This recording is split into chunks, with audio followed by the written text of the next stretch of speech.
Oke, kita mulai ya. Assalamualaikum warahmatullahi wabarakatuh. Selamat malam. Wah, ketemu lagi. Rabu malam. Ini jarang-jarang nih kita masuk-masuk ke kelas-kelas nih. Gimana sehat, Pak Fono? Alhamdulillah. Oke, Stres. ini langsung rekan kita langsung dua-duanya masuk nih. Karena yang satu saling backup sih mereka berdua ini. Pak Andi, Pak Yo, sehat G? Alhamdulillah, Mas Agung Ya, sehat. tema kita hari ini hybrid implementation. Wah, keren ini. IoT, Internet of Things. Saya tak buka dulu dikit-dikit, tipis-tipis ya. Oke, kita mulai dengan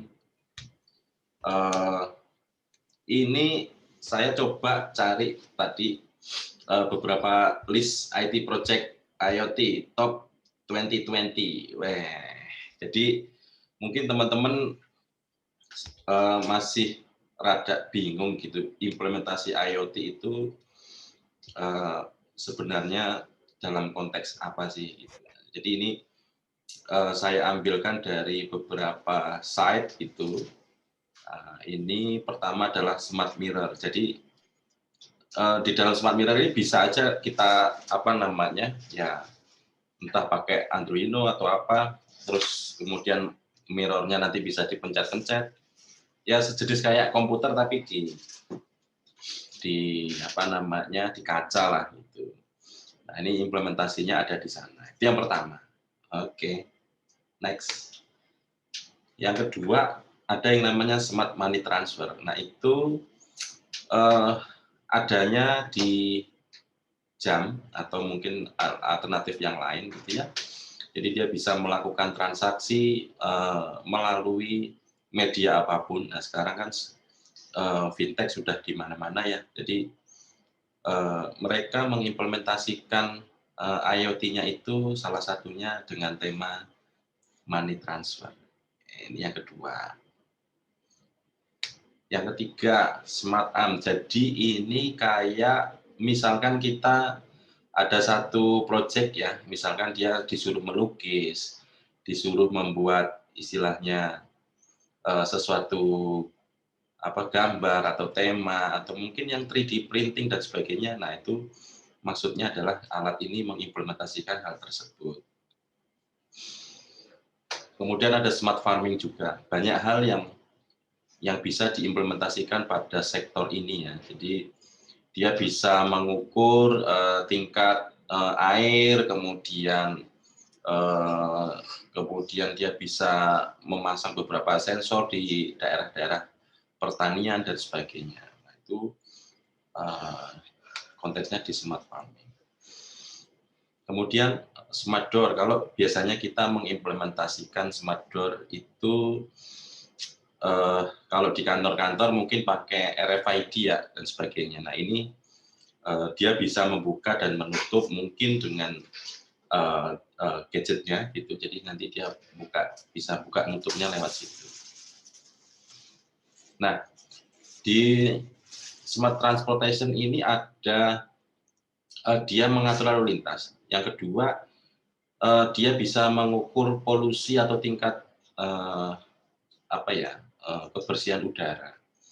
Jadi dia di situ memang lagi-lagi memasang beberapa sensor untuk kita kendalikan jarak jauh atau mungkin nanti juga bisa ke hal-hal yang lain khususnya di sektor transportasi. Kemudian smart alarm. Nah, ini biasanya tapi memang alarm yang paling baik ya Bapak Ibu kita kalau yang belum menikah, kalau yang sudah ya istri kita kan gitu. Ayo bangun, tak lagi sahur. Nah, smart alarm inilah. Jadi semuanya dipasang di situ. Kemudian cuaca, nah ini yang biasanya digunakan untuk apa namanya mengetahui apakah hari ini hujan, berawan dan sebagainya. Nah itu memang sumbernya sih harusnya banyak ya, bisa mengirimkan data-data, kemudian ini nanti curah hujannya seperti apa atau berawan atau tidak. Nah, itu nanti ada kalkulasi dalam bentuk data. Kemudian ada lagi smart wheelchair. Jadi mungkin yang disabilitas gitu ya, bisa menggunakan ini, dipasang beberapa remote, dia bisa jalan ke sana ke sini. Terus kemudian nanti mungkin bisa, kalau kita biasanya yang sering lari, jogging dan sebagainya, bisa mengukur misalnya detak jantung atau apa. Nah, ini hampir sama seperti itu. Nah, di konteksnya adalah smart wheelchair. Nah, kemudian smart light system ini biasanya di jalan-jalan umum gitu, atau mungkin di perhotelan juga iya, di rumah juga mungkin iya gitu. Jadi implementasinya banyak. Jadi kira-kira kalau sudah di jalan umum kira-kira sudah mulai jam 5-an gitu ya. Jadi dia akan menyala istilahnya secara otomatis. Di rumah misalnya setelah jam 12 yang tidak terpakai kita setting, kemudian dia hidup atau mati secara otomatis. Nah, kira-kira itu briefingnya, ya. Monggo Pak Andi, Pak Yo, apa yang mau disampaikan di tema kali ini terkait dengan hybrid implementation.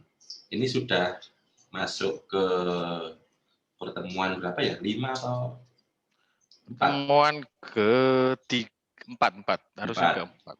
Oke. Nanti biar Prof. Ono yang menghidupkan suasananya, ya. Nah, ini ada pakarnya loh di sini Prof. Ono, jadi ya. Tak apa-apa. Oke. Yuk, let's go. Jadi sebetulnya tadi contoh produk dari IoT yang sudah banyak diterapkan ya. Kita mau nggak mau juga arahnya teknologi juga pasti ke sana. Nah, dari sisi kita di Institut Teknologi Tangerang Selatan ini juga kita harapannya bisa bersaing dengan universitas-universitas lain yang mungkin jauh lebih lama daripada kita, tapi kita lebih inovatif daripada mereka. Bener kan, Mas Agung? Pastilah. Prof, bener kan, Prof? Makanya kita ada Prof. Ono juga di sini sebetulnya juga untuk menghidupkan ITTS sih. Nah, kalau dari sisi sesi hari ini sebetulnya kita ingin nge-brief apa yang sudah kita susun untuk materi dalam 1 semester di pengenalan mata kuliah pengenalan IoT. Ini nanti Pak Yo mungkin bisa mulai sharing presentasi. Nanti ada 2 sesi sebetulnya. Ada chapter yang pertama itu kita pengen mengenalkan hybrid teknologi itu sendiri seperti apa, Internet of Things itu seperti apa. Dan sesi keduanya kita akan masuk ke materi yang sebetulnya kita susun untuk kita bisa bersaing, termasuk mahasiswa-mahasiswa ITTS ini nantinya bisa bersaing di dunia kerja setelah mereka lulus dari ITTS gitu. Kita pengen bekal teman-teman mahasiswa itu bisa bersaing, bahkan bisa menjadi area yang lebih bukan hanya untuk dunia kerja tapi lebih ke entrepreneur juga mungkin gitu. Karena penerapan IoT sendiri saat ini itu cukup masif, mau dari sisi industri, mau dari sisi kreatif industri juga sebetulnya IoT sudah bisa di apply di mana-mana gitu. Nah, Pak Yo bisa sharing slide-nya? Udah kelihatan belum ya? Sudah. Oke. Udah ya, ya ini. Oke. Jadi ini yang pertama nanti part dari Pak Yo yang akan memberikan sesinya. Cuman saya pengen FYI aja buat Prof. Ono. Kalau materi kita belum detail hari ini, tujuannya bukan kita mau nggak mendetailkan IoT itu apa, tapi pengen teman-teman di sini kan ini bisa di-blast, ditonton di YouTube ya, jadi bisa lebih tahu IoT itu apa dan ITTS itu apa yang akan dipelajari di sesi awal pengenalan IoT ini. Harapannya nanti kita bisa tahu visi misi dari ITTS termasuk untuk mata kuliah IoT ini. Di awal ini mungkin Pak Yo silahkan bisa dilanjutkan untuk hybrid academic. Oke, terima kasih Pak Andi, Pak Agung, dan Prof. Ono. Jadi temanya cukup menantang ini Pak Agung berikan. Jadi ini kebetulan ada legendnya, pakar IoT juga di sini, jadi semakin semangat nih. Mohon bimbingannya nanti. Jadi tema malam ini adalah tentang hybrid akademik yang sebenarnya adalah respon dari waktu itu kita udah podcast dengan PGN ya kalau nggak salah. Ya, Pak Laras ya. Pak Laras ya. Jadi kita coba menjawab tantangan yang diberikan dengan membentuk suatu arah yang semoga dapat menjembatani antara industri dan akademik. Jadi topik pertama adalah industri dan akademik. Jadi ada sebuah survei dari sebuah organisasi non-profit di Inggris sana. Saya ambil yang relevan ya. Jadi ada temuan di sana bahwa banyak perusahaan itu membutuhkan tenaga kerja yang benar-benar punya skill gitu. Adalah skill itu menjadi kunci dari perubahan dinamika dunia ini. Kemudian ini ada juga technical. Kemudian peran di higher education institution seperti kita ini sangat dibutuhkan untuk nantinya masuk ke dalam dunia kerja. Sehingga apa yang mereka gaungkan adalah kita harus mempersiapkan diri sebagai edukasi, gitu, sebagai akademik, bagaimana membuat komposisi yang tepat antara kurikulum ya, yang luas dan ada seimbangan di sana. Kemudian ada dari menggandeng pihak-pihak eksternal untuk memberikan masukan. Dan yang berikutnya adalah strong roots ya. Jadi jelas path-nya mau kemana ini. Kemudian ada satu lagi, ada 3 elemen yang penting antara employer, jadi industri, kemudian pendidikan dan government untuk bekerja bersama ini. Jadi sehingga muncul ekosistem yang baik. Ini kalau mau detailnya ada di source-nya saya tulis di bawah. Nah, salah satu temuannya juga ada yang sering kita dengar ya, banyak di mana-mana pun kayaknya semua perusahaan, semua industri atau semua edukasi, semua akademik itu berhadapan dengan ini dan semua berupaya terhadap menghadapi kesenjangan antara akademi dan industri. Jadi ada gap di sana. Dan kita juga berupaya mengurangi kesenjangan itu. Jadi sepakat dengan Pak Andi tadi, kita berinovasi dengan dibantu Prof. Hono juga. Dan yang beda kita konsisten nih. Jadi ada inovasi dan konsisten nih. Jadi mudah-mudahan. Kalau kita lihat karakteristik dari fokus dari dua ini, akademik dan industri, itu yang satu berfokus pada menghasilkan pengetahuan, keilmuan, kemudian yang di mana? Tutupan. Di industri. Di industri itu menghasilkan sebuah produk gitu. Jadi karakternya memang nature-nya berbeda. Kemudian working independently kan di kampus kita bisa tugas sendiri, tapi kalau di dalam industri itu harus bekerja sama dalam tim. Nah, kemudian jobs are pretty safe. Jadi cukup aman kalau di akademik, ya kalau dia gagal hanya dia dapat nilai kecil kan. Kemudian kalau di industri tidak bisa bisa disanksi ataupun di PHK atau malah dihukum kalau memang melakukan pelanggaran begitu. Kalau di akademik publikasi itu adalah kunci karena itu menunjukkan keilmuan. Kemudian kalau di industri itu completion, jadi kadang nggak harus benar, nggak harus tepat, tapi yang penting meet requirement, business requirement ya, kebutuhan bisnis. Tapi keduanya itu sama-sama mencintai tentang science, jadi kita punya riset, kemudian kalau di industri punya R&D. Nah ini nature dari kedua ini yang memang kita perlu wujudkan. Nah, ITTS menjawab tantangan itu dengan dengan ITTS mempunyai visi, misi dan tujuan, 3 visi ini, yang core value ini, saya pikir ini bagus. Bagaimana menjawab gaps ini. Jadi kalau kita breakdown lebih detail, di ITTS profile kalau bisa dilihat di webnya mungkin, jadi ini ada visi, misi, tujuan. coba minta tolong Pak Agung nanti kalau saya salah dikoreksi ya, tapi secara singkat ini adalah mewujudkan sumber daya manusia yang berakhlak mulia. Jadi banyak ini inovatif, akademik, kemudian technopreneur. Jadi banyak ini dia dijabarkan seluruhnya. Tapi intinya sebenarnya ingin membangun sebuah karakter. Jadi pendidikan yang berkarakter tidak hanya secara akademik, tapi juga secara karakter ya, mentalitas begitu.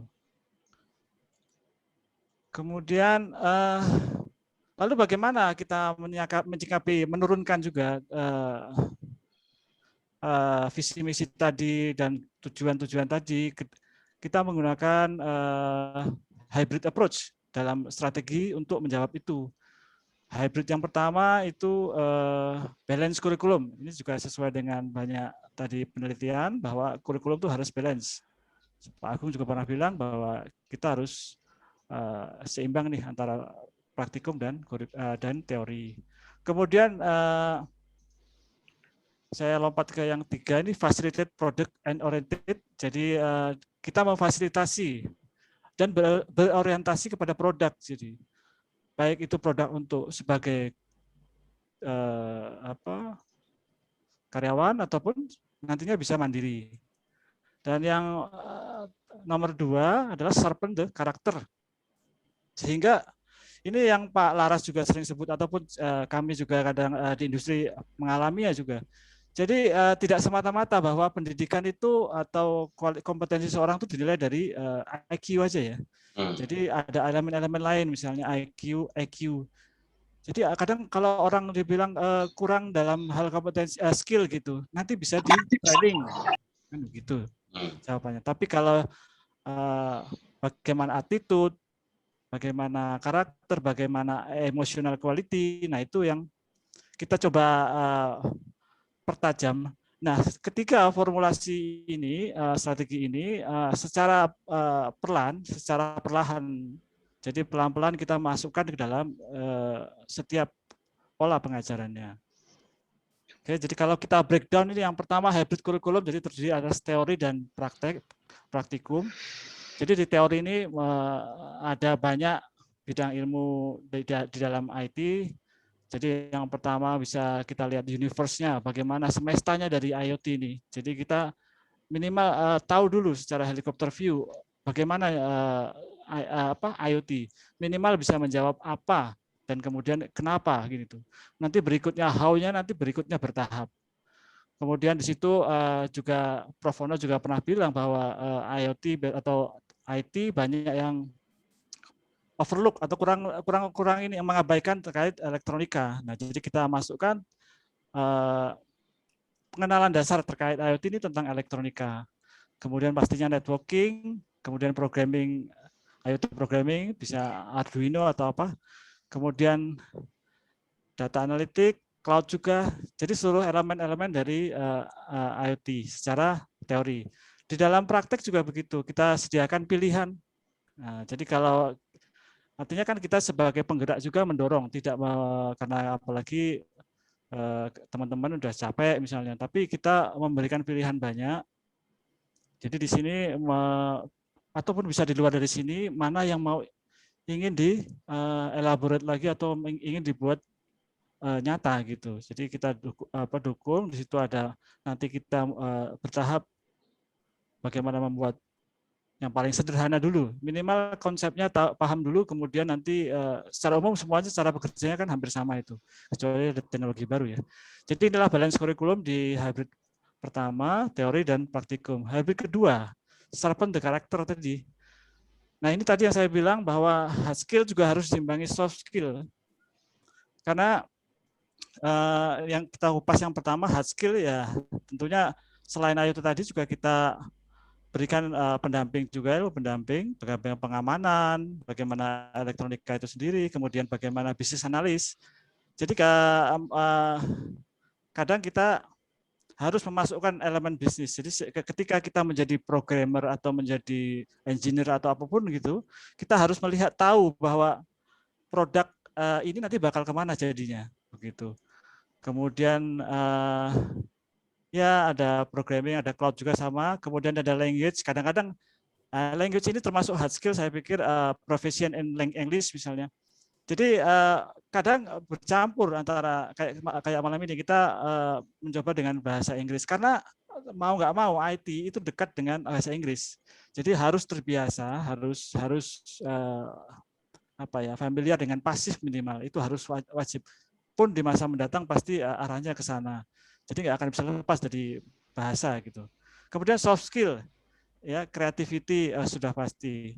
Kemudian communication. Nah ini communication juga menjadi isu utama di dalam IT. Biasanya orang IT itu agak ini ya bahasanya mesin katanya.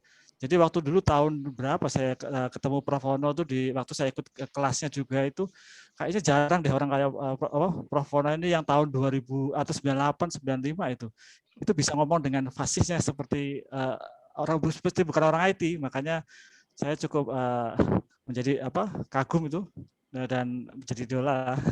Kemudian teamwork ya ini kalau di industri nggak bisa kita kerja sendiri. Sehebat apapun Anda tidak bisa, maka dituntut menjadi teamwork ya, baik sebagai leader ataupun jadi staffnya begitu. Time management. Nah ini time management juga di industri tidak bisa ini saya sekarang share pengalaman di industri ya. Jadi tidak bisa itu molor-molor gitu nggak bisa. Nah, kayak Prof Wono tadi sebelum mulai jam 7 dia bilang on time. Itulah cerminan kayaknya dimanapun ya untuk menjadi habit yang produktif harus menjadi on time gitu. Termasuk teman-teman mahasiswa ini kalau kita kadang-kadang memberikan lewat 5 menit tidak. Kalau biasanya kan selalu jam 7 tank gitu, sebaiknya itu melatih diri sih untuk diri sendiri. Kemudian ada decision making. Itu juga berarti berani mengambil keputusan, jangan ragu ya. Kemudian ada emotional quality. Nah ini yang pentingnya juga bahwa kita harus bisa berkomunikasi dengan orang dengan memahami. Jadi kecerdasan emosional, memahami bagaimana kebutuhan orang, bagaimana melobi-lobi, bernegosiasi, memberikan pengaruh dengan win-win solution misalnya. Kemudian yang ketiga, hybrid 3 facilitated and product oriented ini saya blend. Jadi kita internal eksternal. Untuk internal itu jelas guest lecture. Jadi guru seperti yang malam ini. Jadi Prof Wono masuk ke dalam kelas kita. Ini sudah satu terobosan yang bagus juga gitu. Kemudian ada mentoring. Itu Pak Andi sering memberikan mentoring ya. Jadi di sela-sela itu diberi masukan. Kemudian masih sama ini. Kemudian eksternal juga industri engagement ini kan sudah banyak ya Pak Agung ya. Kalau mungkin koreksi saya kalau udah kerjasama dengan banyak pihak ya. Ada internship itu PGN juga mungkin bisa ini ya, bisa kita magang di sana atau bagaimana? Ya nanti saya lagi membangun komunikasi dengan Pak Laras. Saya pikir banyak banget kerjasamanya tuh, udah di podcast terus kan ya. Nah. Kemudian produk jadinya adalah 2 di bawah ini. Jadi kayaknya belum di next ya Mas. Memberi ya Mas, kayaknya belum di ini copy paste ya. Ada di bawah ini sebentar. Nah, yang 2 ini sebenarnya eksternal. Itu miss itu. Technopreneur dan employment readiness. Jadi sebenarnya kita membentuk pengennya harapannya itu bisa mandiri ataupun siap ke dalam dunia kerja. Nah, jadi pelan-pelan tapi pasti ya. Tapi kita hanya mendorong nih kalau tidak ada peran aktif juga berat nih. Tapi saya harapkan kesempatan baik ini ada semua ada Prof Wono ada udah pas banget lah gitu. Oke. Jadi berikutnya adalah topik kedua dari Pak Andi. Ini akan diterjemahkan tentang detailnya. Oke Pak, silakan Pak Andi. Mungkin sebelum mulai sedikit ya. Jadi tadi yang disampaikan Pak Yo itu saya coba di ini share screen-nya mungkin di gantian. Oke. Nah, nanti mungkin dilanjutkan sama Prof Wono. Jadi kita sedang membangun juga kerjasama dengan Spektromindo, kalau nggak salah. Terus kita akan dikirimi 20 unit bot nih. Ini kita lagi menunggu. Nah, ini alamatnya sedang menunggu di kita gitu. Jadi ini bukti bahwa akademik dan industri saling kerjasama ya. Jadi ini kita akan dikirimi 20 unit bot. Nah, ini belum sama yang lain. Yang kedua memang output terhadap love science tadi itu yang disebutkan terkait dengan apa namanya penelitian. Nah, tentunya nanti kita istilahnya blend ya, kita blend. Nanti misalkan dia produknya apa, kemudian kita coba blend jadi sebuah penelitian dan sebagainya. Terkait dengan apa namanya ya ketepatan waktu itu memang penting ya. Jadi kalau mau sukses ya itu. Mungkin Prof. Ono sedikit nambahin sebelum tema kedua nih. Kalau ada. Pak Andi dulu aja. Oke, good. Lanjut Pak Andi. Oke. Mas ya, tolong di-share lagi.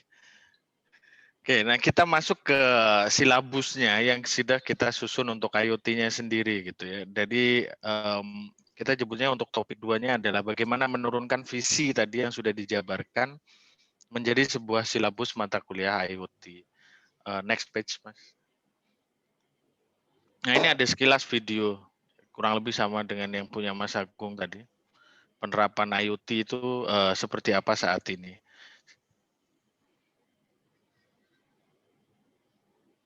Soundnya dihidupkan Mas Yok, biar nyala. Kedengaran? Bisa? Ya, Kencengin kecil. dikit. Kencengin bisa. Gimana? Dikencengin suaranya, volumenya. Nah itu. Yang di komputernya juga mungkin.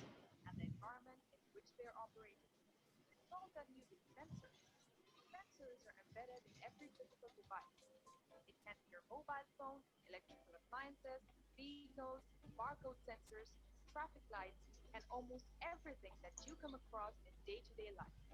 These sensors continuously emit data about the working state of the device. But the important question is, how do they share this huge amount of data, and how do we put this data to our benefit? IoT provides a common platform for all these devices to dump their data, and a common language for all the devices to communicate with each other.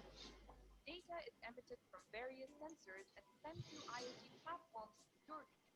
IoT platform integrates the collected data from various sources.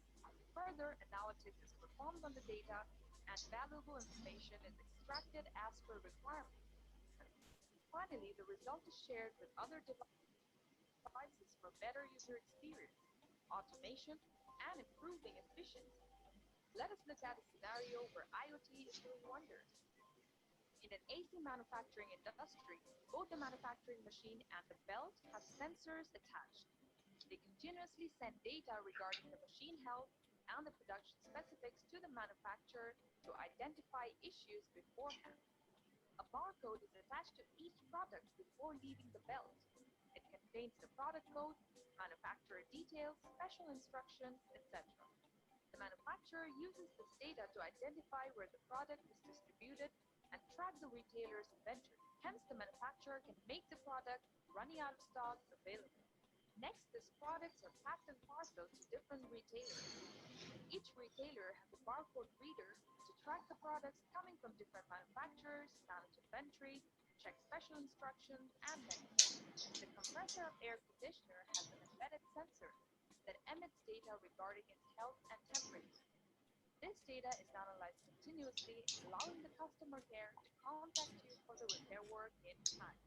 This is just one of the million scenarios. We have smart appliances, smart cars, smart homes, smart cities, where IoT is redefining our lifestyle and transforming the way we interact with technology. The future of IoT industry is huge. Business Insider Intelligence estimates that 24 billion IoT devices will be installed by 2020, and IDC predicts that IoT revenue will reach around 357 billion in 2019, resulting in a lot of job opportunities in the IT industry. Want to become a part of the IoT revolution? Come and master. Silakan Pak Andi. Sudah selesai.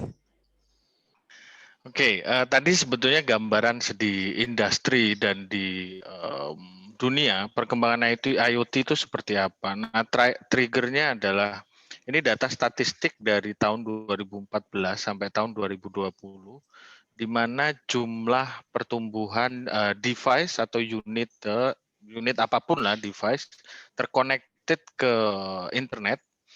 Dari yang awalnya di 2014 itu sekitar 4.000 unit, sekarang itu sudah lebih daripada sekitar 20.000 unit.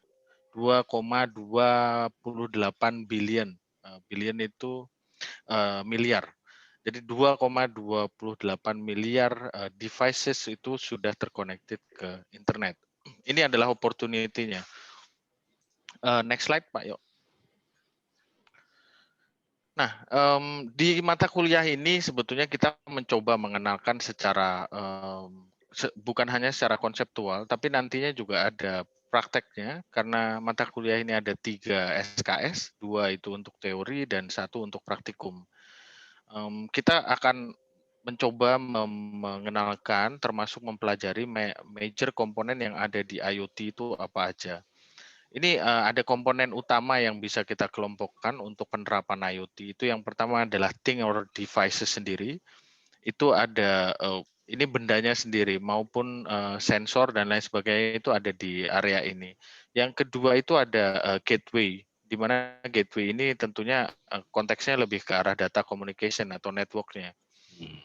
Data yang di-collect dari device, data yang di-collect dari sensor, itu semua akan di-pass through melalui network layer atau gateway ini disebutnya, di mana nanti network akan meneruskan ke cloud. Konteks cloud di sini sebetulnya bisa cloud based pada umumnya, tapi juga bisa konteksnya adalah internetnya sendiri. Jadi pada saat data itu sudah dikirim atau bisa di-collect atau disimpan di cloud, berarti data itu bisa diakses dari manapun. Terlepas dari sisi datanya sendiri itu mau di-put secara physical premises di data center atau benar menggunakan cloud base, intinya data itu sudah bisa diakses dari manapun, around the world.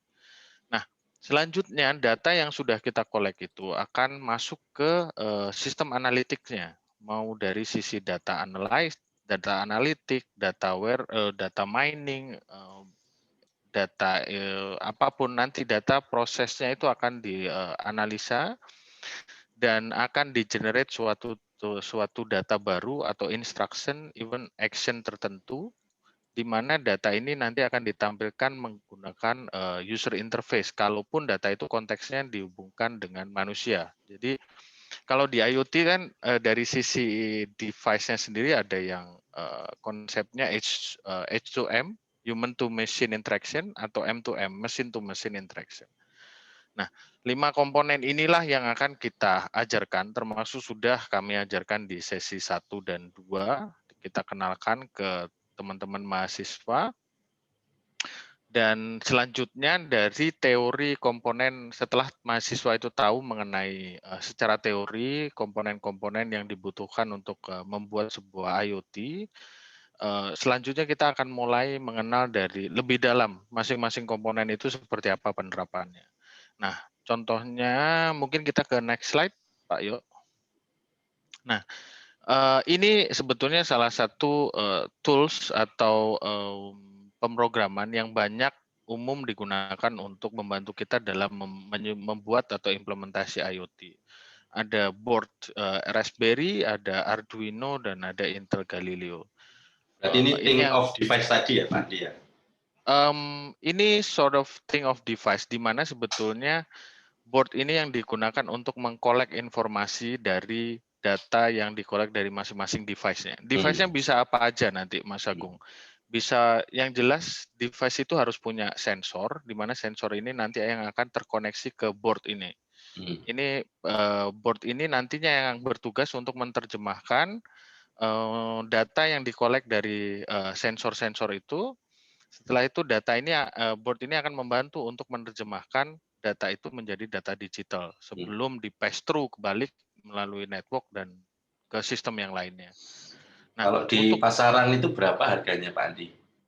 Ini murah banget Mas Agung. Ini 100.000 mungkin sudah dapat ya. Pak Ono mungkin 40.000. 40.000. Jadi sebetulnya murah sekali loh untuk menerapkan IoT itu. Jadi kita nggak butuh modal yang terlalu besar. Untuk research-nya sendiri bisa ya mahasiswa di sini mungkin 40.000 bisa lah ya dapat 40.000. Kalau mau gratis itu aja simulasi aja pakai Tinkercad. Ya, nanti simulatornya juga banyak sebetulnya. Iya, free. Gitu. Free lagi. Cuman kurang afdol gitu loh, Prof. Kalau kita Iya nggak sih. mencoba menjelaskan yang wah realnya kayak gini. Nggak kerasa kesetrum. Iya betul. Nah, kita sudah menyiapkan perangkatnya ya untuk nantinya di kelas kita bisa uji coba gitu. Kita sudah menyiapkan untuk itu. Namun sayangnya karena ini kita masih online learning, nggak tahu nih beneran bulan Juni sudah boleh ikut kuliah di kelas tatap muka atau gimana, saya nggak tahu. Ya, nanti kita akan berusaha semaksimal mungkin menunjukkan ke mahasiswa bahwa prakteknya itu nanti seperti apa. Gitu. Nah, untuk yang di TTS saat ini saya dan Pak Yo sudah menyiapkan untuk materi teknisnya untuk kita pakai platformnya pakai Arduino ya, karena ini lebih mudah dan common di pasaran sudah banyak dipakai gitu. Meskipun Raspberry juga udah banyak gitu. Open source Pak Andi, open source. Ya, open source juga harus di-mention bahwa untuk Arduino ini open source. Ini dong kalau boleh pakai ESP8266. WMOS. Oke. Soalnya WMOS. udah ada Wi-Fi-nya, bukannya apa-apa sih. Iya Wi-Fi. Kalau Arduino harus nambah Wi-Fi lagi, parah, 100.000 lagi. Kita ada Betul, Pak, betul. udah ready itu. Ya, ada. Iya, kalau pakai WMOS udah built-in gitu aja sih. Kalau enggak, Iya. Node MCU terserah sih. Oke, kita catat, Prof. Sebetulnya yang sudah kita adakan itu sudah include untuk Wi-Fi modulnya. Jadi sudah bisa terkoneksi ke Wi-Fi. Oh, enggak, buat anak-anak kalau ngoprek sendiri mendingan yang udah built-in gitu, murah. Iya, betul. Oke. Lanjut, Pak Yo. Nah, ini juga kita mencoba nanti mengenalkan satu persatu komponen-komponen elektronika yang sebetulnya ini makanannya Prof. Ono S1. mau nggak mau kan harus dikenalkan gitu. Ya, lanjut. Sampai teman-teman di sini meskipun karyawan, saya nggak tahu juga karyawannya pasti di IT atau Tapi bukan. kita ada pelajaran teknik digital Pak Andi di semester 2 ini berbarengan dengan IoT. Itu diajarkan juga. Ya kan ini terkait dengan 1010 kan gitu. Iya, betul.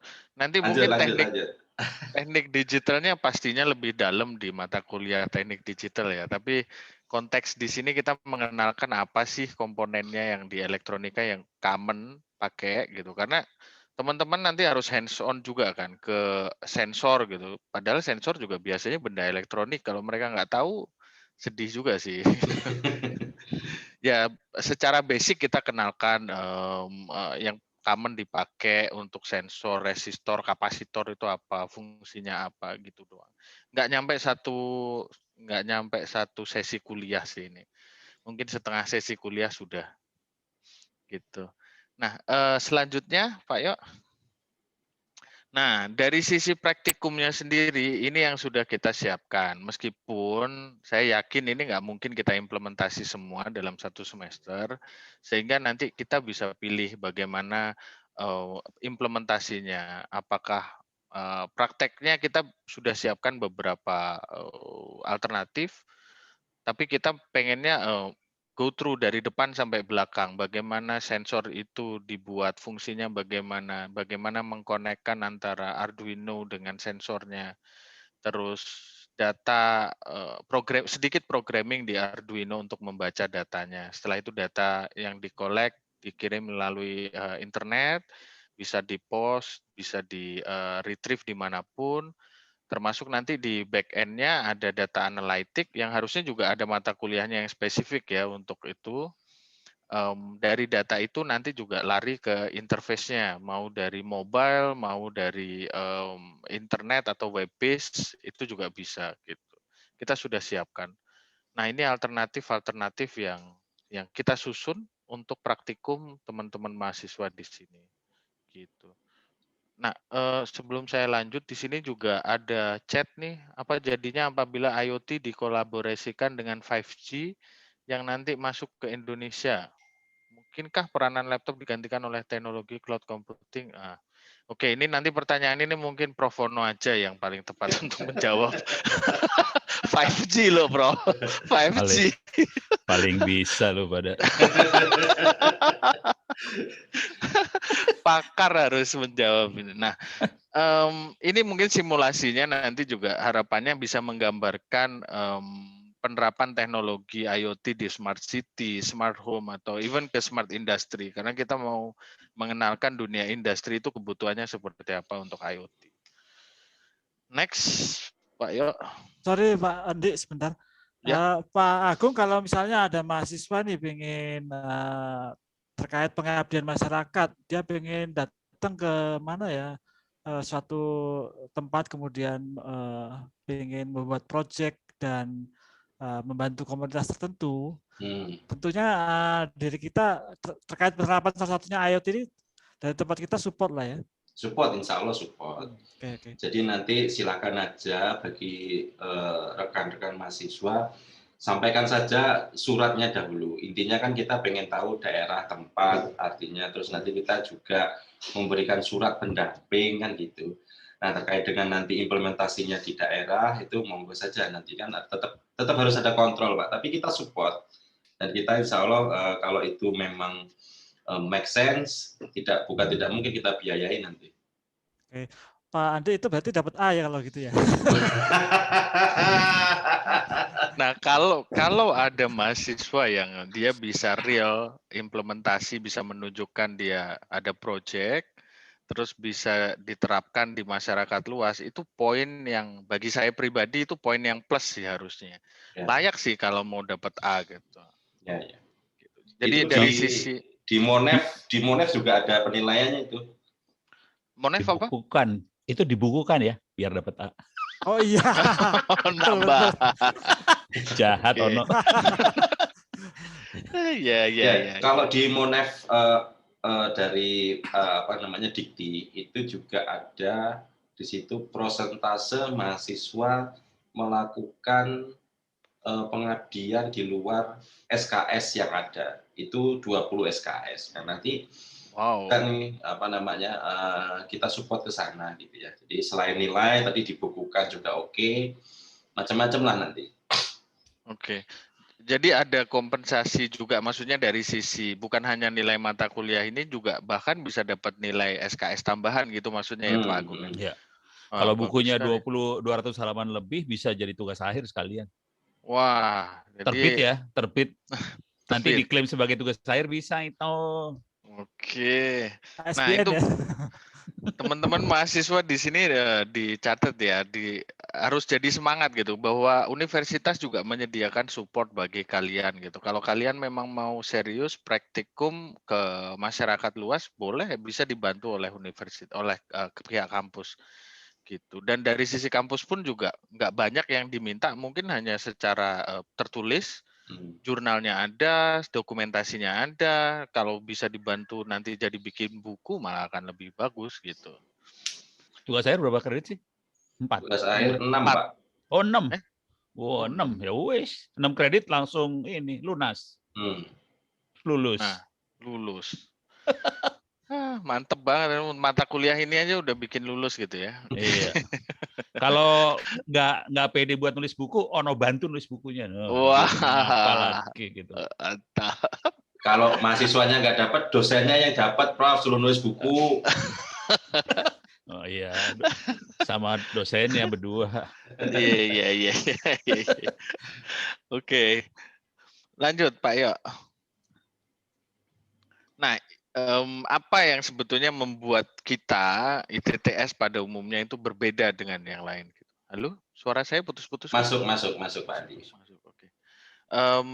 Jadi tadi itu di mata kuliah ini teman-teman juga bisa nantinya di real lapangan bisa membuat mengenerate produk bisa membuat project IoT gitu, di mana project itu pun juga bisa dikonversi menjadi nilai mata kuliah, mau itu UTS maupun UAS.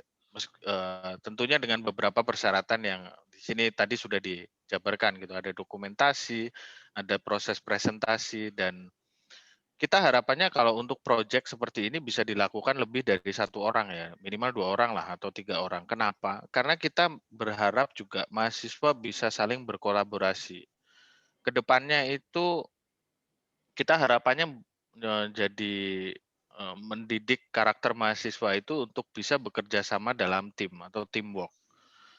Karena kebanyakan banyak pengalaman-pengalaman saya sebelumnya gitu, kuliahnya pinter gitu, tapi pinter untuk dirinya sendiri. Pada saat terjun di lapangan, dia bekerja di suatu perusahaan yang dituntut untuk bekerja sama secara teamwork, mereka nggak bisa gitu, dan performance-nya jadi jelek. Nah, ini harapannya di mata kuliah ini juga teman-teman bisa, mahasiswa juga bisa bekerja sama antara satu orang dengan orang yang lain. Gitu. Nah, dari sisi tugas, karena ini kelas karyawan ya, kebetulan Prof. Wono juga mengusulkan untuk tugas dapat dikerjakan berkali-kali dan nantinya dia dapat diambil nilai yang tertinggi. Bagi kami bisa untuk melakukan itu dan nggak masalah gitu. Untuk teman-teman bisa mengambil tugas kalau tugas yang dikerjakan di awal itu nilainya kurang bagus. Tentunya pasti pertanyaannya akan berbeda antara satu tugas yang pertama dengan yang kedua gitu. Oke. Nah, ini yang tadi disebutkan Prof. Wono, menulis buku dan jurnal. Sebetulnya ini juga salah satu potensi yang kita tawarkan di mata kuliah ini untuk teman-teman bisa membuat sebuah buku dan jurnal yang nantinya pasti akan bermanfaat untuk diri sendiri dan untuk masyarakat umum. Gitu. Dari aspek akademis ya, kita tentu menuntut teman-teman mahasiswa untuk bisa hadir minimal 75% gitu. Karena mau nggak mau namanya kuliah juga harus follow the lecture atau follow di teori, dan syaratnya 75% untuk bisa lulus dalam mata kuliah ini. Terakhir mungkin ini slide-nya, jadi ini summary aja bahwa Internet of Things itu adalah sebuah ekosistem, dan dari sisi kompleksitasnya semakin meningkat dari time to time, karena dulu mungkin kalau produk-produk yang ada sekarang itu masih sifatnya satu brand tertentu dia bikin IoT gitu. Tapi belum ada yang bisa mengcombine seluruh brand itu menjadi satu ekosistem yang sama sehingga semua data dari masing-masing brand itu bisa berkomunikasi antara yang lain. Meskipun sekarang sudah mulai ya trennya untuk saling ekosistem sudah berjalan untuk beberapa branded gitu. Nah, harapannya juga kedepannya ini menuntut mahasiswa menjadi sebuah pribadi yang unggul dari sisi inovasi IT, karena kita mengajarkan sesuatu yang berkembang untuk IoT dan memang dibutuhkan di zaman saat ini gitu. Dan kedepannya juga kita lihat bahwa teknologi sendiri juga sudah berkembang, di mana ini memungkinkan untuk implementasi IoT itu semakin mudah dibandingkan zaman dulu. Mungkin kalau zaman dulu IoT sudah dimulai oleh Prof. Wono, tapi Prof. Wono mungkin saat itu mulainya dari awal gitu, solder resistor, masang PCB board, benar kan Prof? Kalau sekarang tinggal sekarang sudah plug and play gitu, tinggal beli comot sana, comot sini, coding dikit udah jadi gitu ya Prof. Iya, lu brengsek lu pada. Nah, ya kita juga mengajarkan yang susah ke mahasiswa, tapi ya nggak terlalu susah banget lah gitu ya Prof ya. Oke, mungkin itu slide yang bisa kami paparkan untuk menjelaskan secara summary materi yang akan kita sampaikan di mata kuliah ini. Kita sudah di mata kuliah sesi ketiga. Monggo, Prof. Wono, silahkan. Aku tambahan dikit aja buat ininya materinya. Saya belum lihat ini framework kayak MQTT gitu, nggak akan dimasukin atau ada nggak ya? Belum sih, Prof. Jadi Belum. kita kemarin baru karena ini juga pengenalan ya, belum. Oh. Saya nggak tahu nanti di semester lanjutan apakah ada semacam mata kuliah yang spesifik banget untuk implementasi IoT. Karena Oke. kalau kita sudah bahas framework kayaknya bisa muntah Nggak. darah mungkin nanti mahasiswa. Enggak. Cuman ini make aja, make doang, nggak usah Oke. nggak usah bikin. Oh. Jadi make MQTT. Soalnya jadi enak banget kalau udah make MQTT. Boleh, Prof. Kontrolnya enak banget dari dari Android. Itu kontrolnya Ya. bajingan asli lah. Itu kayak orang chatting gitu. IoT udah kayak chatting kan, kurang ajar. Betul, komunikasi. Kurang ajar. Iya. Oke. Ini buat teman-teman mahasiswa semua. Tadi kalau bisa nulis buku, saya bersedia bantu nulis ya. Maksudnya saya akan bersedia buat ngarahin tulisan segala macam. Cuma nanti kalau terbitnya tolong nama dosennya diikutin. Terserah 2 dosen ini dimasukin aja namanya. Saya nggak usah dimasukin, nama saya sih nggak usah. Soalnya biar kreditnya buat dosen-dosen itu. Aduh. Biar pada naik pangkatnya cepat. Dah, itu yang pertama. Terus yang penting banget sebetulnya, saya share screen ya. Wah, Yang ini penting banget. mulai anget nih. Kalau udah share screen gini mulai anget nih. Wah, ini yang nonton baru 69. Playback 940 ya. Oke, kata kunci yang penting tadi Pak Andi udah ngasih tahu sih. Ini penting banget, kata kuncinya ini sih sebenarnya, smart. Jadi kalau kita main IoT, ngomongnya bukan IoT. Kalau kita dagang IoT, bukan IoT ngomongnya kalau di luaran. Kata kuncinya smart ini. Tadi Pak Andi udah ngomong ada smart city lah, ada smart home lah, ada smart industry lah. Jadi kata kuncinya smart ini kata kunci benernya. Dan ini duitnya kenceng. Saya kasih lihat satu ya. Pakai Google Map lah. Maps. Tahu lokasi buat nyetak duit nggak? Peruri ada di mana? Pada tahu nggak sih? Peruri. Yang lama saya tahu, Prof, di dekat Blok M situ kan, tapi udah pindah nggak tahu sekarang. Enggak, ini di daerah Kerawang. Oh iya, betul. Nah, ini Peruri Kerawang. Ini Peruri Kerawang, mana ya Peruri? Ini nih. Di daerah sini nih. Daerah. Nah, ini Peruri nih. Ini pabrik apa sih? Pabrik duit Peruri. Percetakan uang Peruri. Ini kan ada Peruri juga nih. Ini Kerawang ya, Kerawang. Sebelahnya daerah sini ini punyanya Bank Indonesia. Tanah Bank Indonesia. Dan mereka akan bangun kompleks kayak disaster recovery-nya Bank Indonesia dan semuanya smart building segala macam. Dan itu duitnya ratusan M itu. Duitnya ratusan M. Saya bisa tahu karena mereka nanya ke saya. Oke. Cuman cara berpikir IoT-nya, ini ngomong belak-belakan jujur aja ya. Sebagian besar orang cara berpikir IoT-nya cuma sensor doang. Jadi, oke, ini ada kartu yang itu ya. RFID. Oke, dia lewat. Udah. Terus nanti pintu bisa kebuka otomatis. Udah, cuma gitu aja.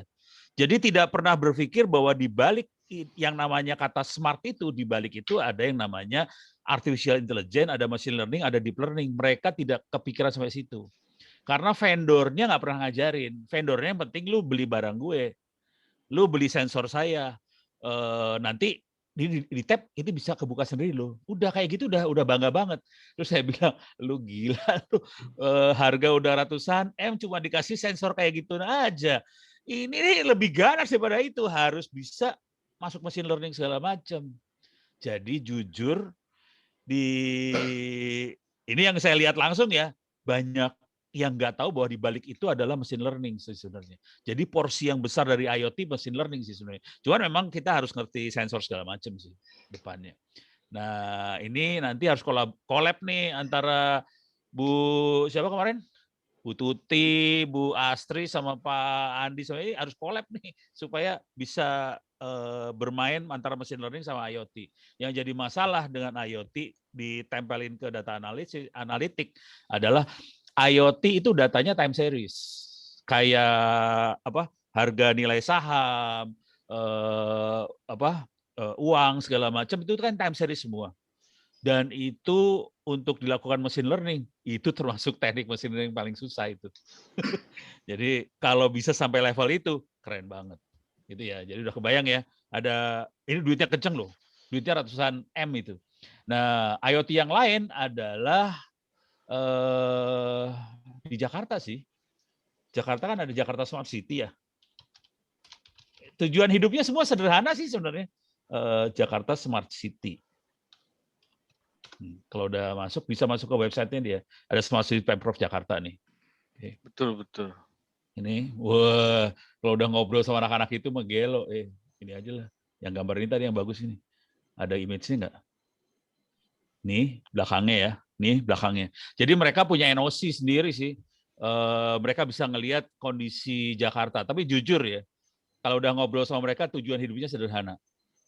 Gimana caranya dengan IoT, dengan sensor-sensor ini bisa ngirit anggaran. Titik. Simple. Dan mereka kerjain. Gitu ya. Contoh paling sederhana gitu sih. Kemarin Pak siapa tuh kok ada kemarin tektokan sama saya sih. Dia cerita dia pasang IoT di ini ya, di alat-alat berat Jakarta tuh milik Pemkot ya. Alat-alat berat yang beko yang buat ngegaruk-garuk kali apa itu kan punya Pemkot semua.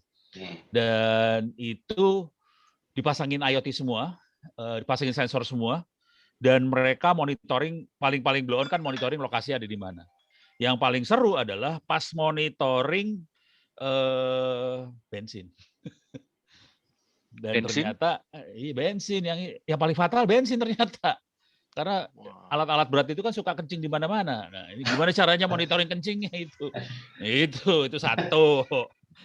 Jadi dia bisa memanuver semua armadanya dia dengan efisien banget. Oh, kalau ada yang perlu digaruk di mana, gerakin beko yang di sini kayak gitu. Jadi mereka monitoring kayak gituan. Itu satu alat berat. Yang jelas-jelas menghemat ratusan miliar itu lampu ternyata.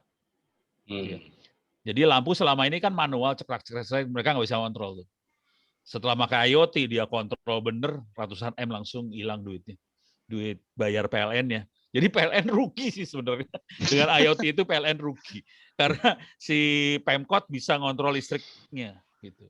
Jadi tujuan akhir dari, kalau di level Smart City, tujuan akhirnya adalah bagaimana membuat sistemnya menjadi efisien. Jadi irit. Kayak gitu. Supaya Anda sadar bahwa ini kerjaan ini udah mainnya udah bukan Arduino ya, ganas mainannya. Beres ya. Ini yang kedua nih yang saya ceritain lagi. Ini Pak siapa sih namanya? Gua harus lihat lagi namanya. Ini nih bosnya, ini dia. Keren, asli keren banget. Oke. Nah, yang lain lagi, jadi emang dikerjain beneran IoT-nya, tujuan hidupnya efisien sama efektif sih sebenarnya. Dan kisah-kisahnya seru banget. Kalau bisa kerja praktek atau apa di tempat sini keren sih, asli keren banget. Oke. Nah, yang lain lagi adalah ini. Saya masukin Google Map lagi lah ya. Saya kemarin ke FabLab. FabLab tuh fabrication lab. Ada 2 di Indonesia. Satu di Bandung, satu di Bandung, satu di Jababeka. Oke, saya ke FabLab yang di Jababeka, tapi yang serius Jababeka sih. Kenapa Jababeka serius? Karena dia di belakang ini lobbynya dia sih. Ini FabLab-nya ada di sini. Saya ke situ. Bisa dilihat di ini saya sih, di YouTube saya bisa dilihat sih kalau mau ntar. Ada keywordnya FabLab. Bisa coba saya zoom bisa nggak ya? Ini lokasinya di sini sih. Bentar. Atau lokasinya kecil atau gini ya, saya kasih coba lihat. Saya bikin video udah dalam situ kemarin FabLab Jababeka. Saya liatin image-nya aja, ada gambar-gambarnya nggak? Nah, ini dia. Ini lab-nya di dalamnya. Intinya gini, kalau Anda tahu Jababeka, ini Jababeka, saya zoom out ya. Ini kelihatan banget ini industri ini sebelah sini nih. Ini pabrik semua. Ini pabrik semua Jababeka. Jadi Jababeka kan di Cikarang ya. Ini pabrik semua nih, isinya pabrik. Yang jadi masalah, mereka kan sebagai pabrik, mereka harus membuat sistemnya efisien. Supaya efisien, yang paling bagus ya pakai robot. Si Pak Haryanto, ini yang ini nih, yang mana tadi fotonya? Pokoknya bosnya lah. Antar bos pada ngobrol nih. Jadi antar bos-bos pabrik-pabrik sama bos Jababeka ngobrol. Kalau kamu mau efisien harus pakai robot. Terus jujur nih, bos-bos pabrik ngomongnya sederhana aja. Kita duit nggak masalah, mau beli barang nggak masalah. Yang masalah bukan itu ternyata. Kagak ada orang yang bisa ngoperasiin. SDM-nya. Jadi SDM nggak ada. Jadi mau pasang robot mau apa, nggak ada orang yang bisa programming makhluk itu. Karena kampusnya nggak ada yang ngajarin. Buat apa? Makanya akhirnya Jababeka bikin Fab Lab. Fab Lab, ini lokasinya Fab Lab-nya di sini. Fab Lab itu tujuannya adalah untuk supaya kita bisa prototyping robot dan sebagainya. Kita bisa desain 3D, printing segala macam. Dan dia bisa 3D printing, belum sampai logam sih.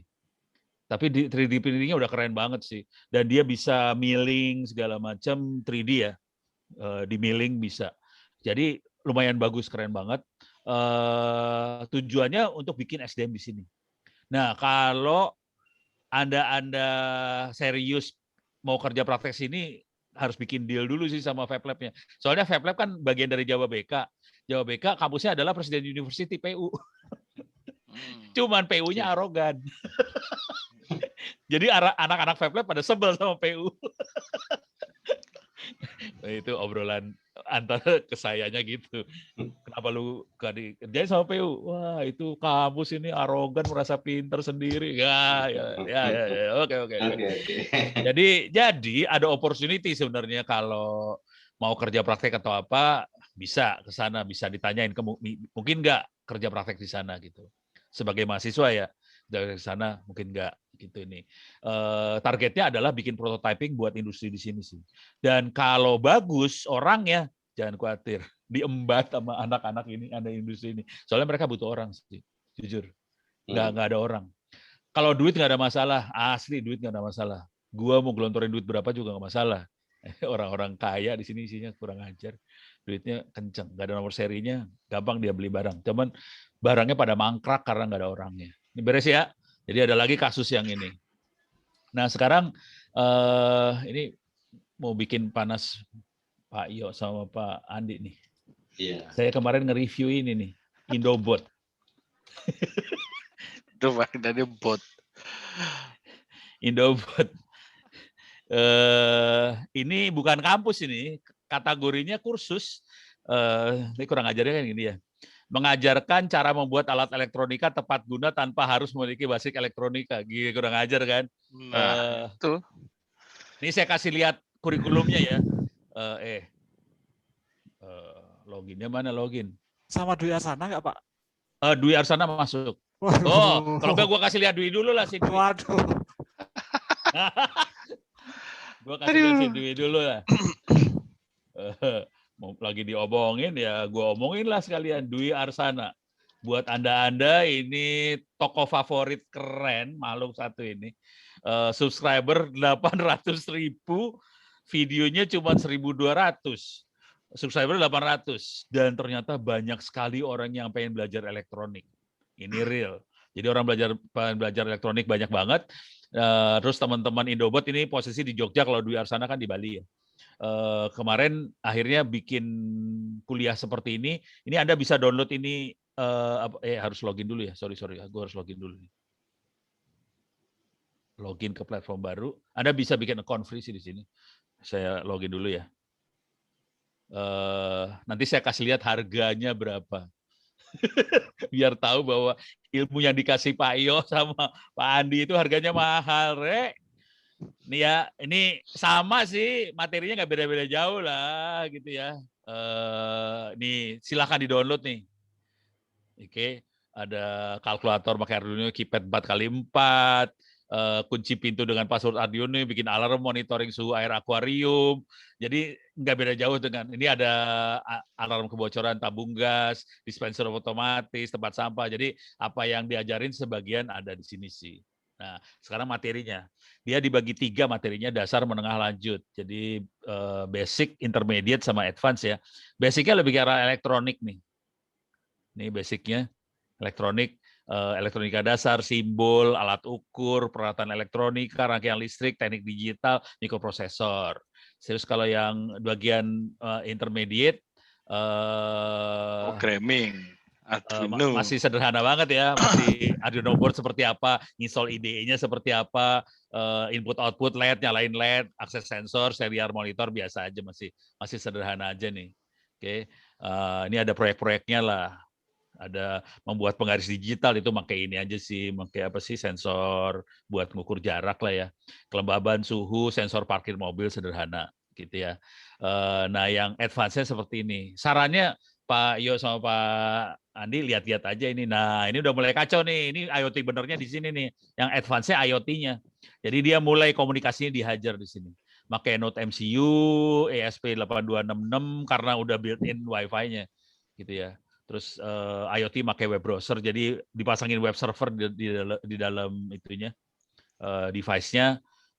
Terus ngomongnya bisa 2 dia pilih, pakai ThingSpeak atau Blink. Tadi juga saya lihat materinya udah ada dua-duanya. Oke, yang rada kurang ajar ngomong ke Telegram juga. Terus proyeknya ada smart home. Nah ini proyek-proyek kayak gini. Cuman kalau kita lihat di sini yang nggak ada di sini adalah tingkat yang lebih tingginya lagi. Data analisisnya nggak ada di sini, data science segala macamnya nggak ada. Tapi ini buat dasar elektronikanya kuat banget karena mereka background-nya adalah politeknik. Guru-gurunya guru anak-anak poli dulu-dulunya. Nah sekarang saya pengen ngasih lihat harganya pira gitu ya. Oke, ada harganya di bawah-bawah. Oh harus login lagi ya. Harus login. Gimana sih tadi? Oh enggak. Oh di sini ya, nih dia. Belanja tuh, Prof. Nah, paket hemat 3 kursus segala macam, harganya 500.000. Jadi harga kuliah Anda itu lebih dari 500.000.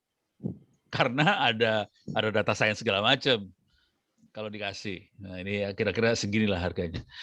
Tapi belum sama kit ya. Kitnya sekitar 200-an lah. Ada kitnya sih, kit buat Arduino segala macam, sekitar 200-an. Jadi total sekitar 700-an. Gitu. Jadi harga kuliah Anda itu segini sih sebenarnya. Lebih dari ini, bukan segini, lebih dari ini. Gitu. Mudah-mudahan panas. Mulai gerah. Ya, Pak Agung, silakan Pak Agung. Ya. Ini ada pertanyaan tadi itu Pak, yang dari Sani tadi itu. Apa jadinya apabila IoT dikolaborasikan dengan 5G? Oh, itu ya. Oke, kebetulan saya temen lah sama anak-anak Telkomsel segala macam. Jadi kata kuncinya ini sih SD-WAN. Kata kuncinya SD-WAN, di belakangnya itu 5G. Bisa 5G, bisa 4G. Tapi banyaknya 5G sih. Oke, namanya ini. 5G-nya China banyak diblokir ya, Prof? Gua nggak tahu gue. Ini bukan Cina soalnya dia makainya. Dia ada 2 dia. Ada Cisco sama satu lagi yang lupa namanya. Ada 2 yang dia pakai. Cisco sama coba. Sama TPA. Bukan, TPA. Lagi. Kepala isinya TPA melulu nih, stres nih. Ya sama lupa. Tapi itu jadi bukan yang Cina punya yang dipakai gitu ya. Jadi SD-WAN. Nah,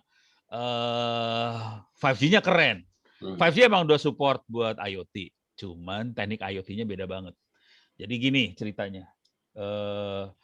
Di SD-WAN itu kita bisa masang cloud ke core network. Waduh, ini ngomongin kayak gini pada ngerti nggak sih ya? Core network tuh kira-kira sentral telepon lah. Kalau sederhananya sentral. Kalau di jaringan kita biasanya kita sebutnya router proxy lah. Oke, proxy itu core network kalau di anak-anak seluler ya. Jadi kita punya core network dan di SD-WAN itu kita bisa masukin cloud ke dalam SD-WAN-nya ini, kita bisa masukin cloud. Jadi cloud bisa ditempel ke sini, gitu ya. SD-WAN-nya bisa kita taruh di data center, dan data center berarti kita punya cloud kan ya. Oke, nanti, nah yang seru untuk IoT, mereka implementasinya nggak gitu. IoT, SD-WAN-nya kita memperkenalkan yang namanya beda lagi cloud-nya. Edge computing. Kan ada namanya cloud computing ya. Cloud computing. Kalau itu biasa lah ya, virtualisasi. Jadi server virtual ditaruh di data center, gitu ya. Nah, itu biasa. Yang masalah kalau kita lagi melakukan ini ke lapangan, terutama oil and gas, pemboran minyak apa segala macam, itu isinya IoT semua tuh. Jangan khawatir, lu ngebor minyak, lu sensor tuh semua. Udah berapa meter, panasnya berapa segala macam, sensor semua dalamnya, karena mereka harus bisa prediksi minyaknya ada di mana, dan dia banyak ngebor nih, ngebornya banyak. Nanti dari sensor itu dia bisa perkirakan lokasi minyaknya di mana, gitu ya. Dan itu biasanya dikerjakan sama anak-anak Schlumberger. Schlumberger, nulisnya gimana sih? Schlumberger gitu ya. Salah kali saya. Oh, ini Schlumberger. Ada C-nya. Ya, ini dia. Ini Schlumberger itu kerjanya sensor. Oke, buat ngebor. Nah, yang jadi masalah, lu bayangin sensornya di tengah hutan. Tengah hutan, datanya harus dikirim ke data center di Jakarta atau di New York, bisa bonyok dia. Akhirnya yang dia kerjakan adalah sama anak-anak Telkomsel dan sebagainya, maka SD-WAN, terus ditambahin edge computing. Wah, ini yang jadi dasar buat IoT di lapangannya. Oke, kalau edge computing itu istilah aja sih sebenarnya, biar serem lah. Edge computing, bentar, ada bisa saya bikin gambar nggak? Ini gambar. Nggak kebayang kayak gini. Tapi kira-kira gini lah. Kalau kita pasangin sensor-sensor, tapi ini biasanya ini yang dilakukan oleh perusahaan minyak, pokoknya tambang minyak segala macam. Jadi ini si selulernya BTS-nya ditarik ke lapangan, taruh di tengah hutan BTS-nya. Cloud-nya ditarik nempel ke BTS itu, ditaruh di tengah hutan, dan itu dioperasikan sama Telkomsel. Kemudian si Schlumberger, perusahaan-perusahaan tambang tadi pasang sensor segala macam, ngomongnya ke cloud itu cuma lokal gitu. Jadi nggak usah ditarik ke Jakarta, datanya ditempel ke cloud yang lokal itu. Jadi taktiknya gitu doang sih. Jadi edge computing adalah cloud computing yang ditempel di SD-WAN lokal di tengah hutan. Kira-kira kayak gitu. Dan itu 5G-nya kayak gitu modelnya. Device-nya 5G. Kenapa mereka pakai 5G? Soalnya lebih reliable daripada pakai Wi-Fi. Jadi waktu itu yang ngomong siapa ya? Pokoknya ada perusahaan tambang batu bara kayak gitu. Jadi waktu itu saya jadi moderator soalnya. Waktu itu saya jadi moderator yang ngundang anak-anak Telkomsel. Sebagai moderator saya nongkrongnya di Telkomselnya langsung ya. Soalnya ntar susah koordinasi sama IO-nya. Jadi saya nongkrong di Telkomselnya langsung, Telkomselnya ngomong, terus satu lagi pembicaranya dari perusahaan tambang. Jadi mereka bilang terus terang, kita nggak bisa ngirim data. Waktu itu mereka eksperimen nyobain pakai Wi-Fi, terlalu banyak dia harus masang akses point-nya harus banyak banget, titiknya terlalu banyak. Karena Wi-Fi jaraknya terlalu pendek. Jadi akhirnya mereka pakai 5G. Jadi emang jujur pakai 5G sih akhirnya. Karena 5G kan device-nya bisa banyak ya. Bisa ratusan device bisa connect sekaligus. Jadi ratusan device connect, tapi data center-nya, cloud-nya ditempel di BTS di hutan itu. Gitu. Makanya edge computing gitu ceritanya. Res ya? Seru ya? Seru. Nah, makanya lu harus ke lapangan jadi ngerti. Oh, seru. Iya. Kalau untuk rekan-rekan kita yang wanita ini, Prof, Pak Andi, Pak Yo, ini kan tadi dunia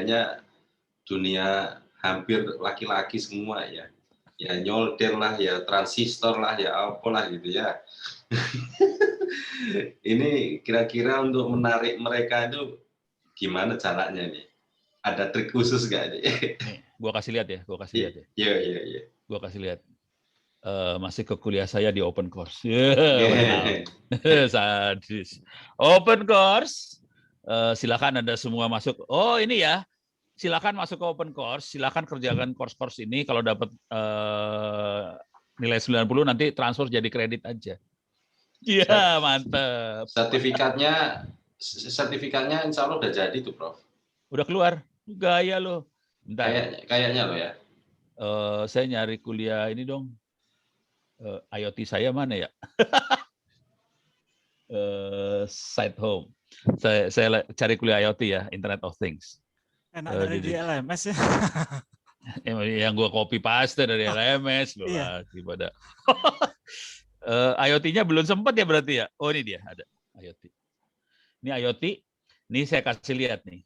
Ini namanya Kalista Samantha Dina Charis, perempuan. Oke. Ini Kalista nerangin tentang IoT. Oke. Ini dia. Nah, stop aja dulu. Ini perempuan loh, wanita loh. Sekolah menengah pertama. Dan dia salah satu finalis di Kalbe Junior KJSA, Kalbe Junior Scientist Award. Saya kebetulan jurinya, jadi saya ngelihat. Dan kebanyakan yang mau menang-menang ini wanita semua. Nah, keren ya loh. Jadi nggak ada alasan ya, Bro? Tapi harus SMP. Lebih parah lagi. Ya, artinya yang perempuan aja kalau begitu bisa, berarti kan yang laki-laki harusnya lebih bisa. Iya. Mungkin adik-adik nih ada teman-teman yang mau tanya, silakan. Ntar aku lihat di ini juga ya. Coba aku lihat di mana sih namanya email saya. Kali ada pertanyaan dari